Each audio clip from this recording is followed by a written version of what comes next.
Okay, very good morning to everyone. I'm Kai Shin from class L6B. Before I begin, there's a question I would like to ask you all.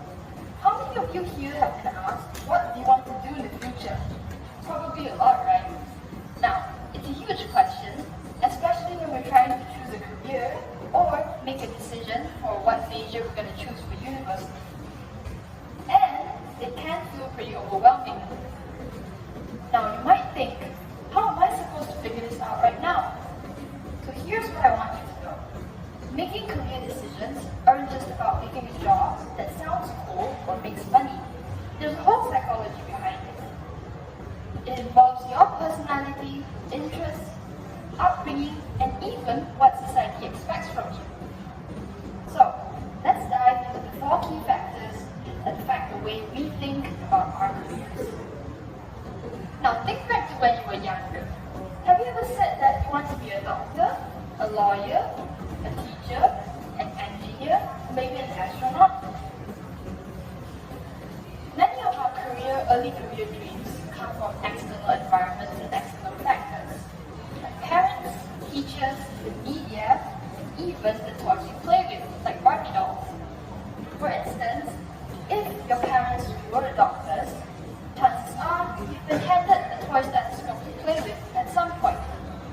So these experiences, they plant career seeds in our minds which we bring into adulthood. The question is, are these dreams truly ours? Or are they borrowed from someone else's expectations?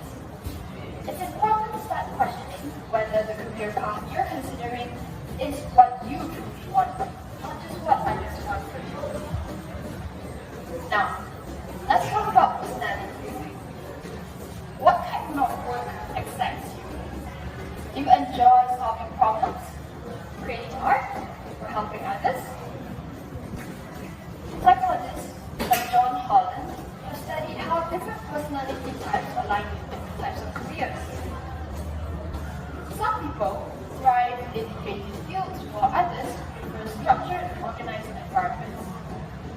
Now, the sweet spot is where your passion meets your personality. If you can find a career that combines both, you'll definitely be more happy and happier and more successful. Alright, let's talk about the social mirror.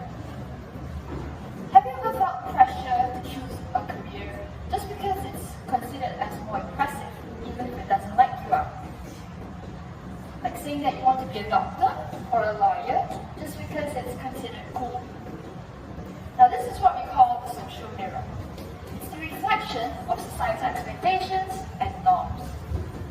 All of us face it, and it can be pretty scary.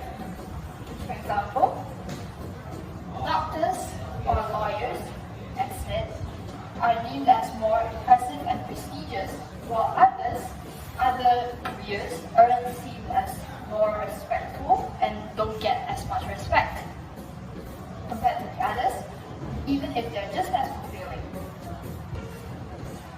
Therefore, it is important to question and start recognizing when you're making decisions based on society's expectations rather than your own desires. It's your life, so try to choose a career that truly fits who you are and feels right for you, not just one that looks good to others. And then, of course, there's money. Whether we admit it or not, financial security plays a huge role in career decisions. Some people feel driven by the need for stability, while others see money as a tool for freedom, allowing them to take risks and pursue their passions. Okay. So, what is important is to start questioning whether money is controlling your decisions, or are you using it to create the life you want? Yes, certainly, money should be a factor, but it shouldn't be the only one. And finally, we live in a world full of choices. And while that's amazing, it's also paralyzing. There's a phenomenon in psychology called decision fatigue, where the more options we're given, the harder it is for us to come to a decision.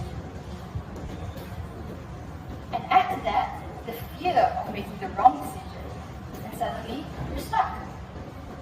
What if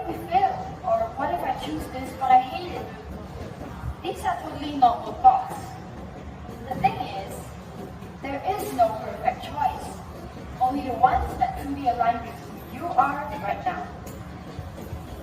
The solution? Stop overthinking it. Just take action. It's always better to move in any direction than to just stand still. You can always adjust along the way. So, here's the takeaway. Making a career decision isn't just about picking a job that sounds cool or what others expect. It's about truly understanding yourself, your passions, your desires, your personality, and even the pressures around you. Thank you for listening, and I hope that your career path is your story to write. And now, the floor is open to questions. So, are there any questions from the audience? Yes?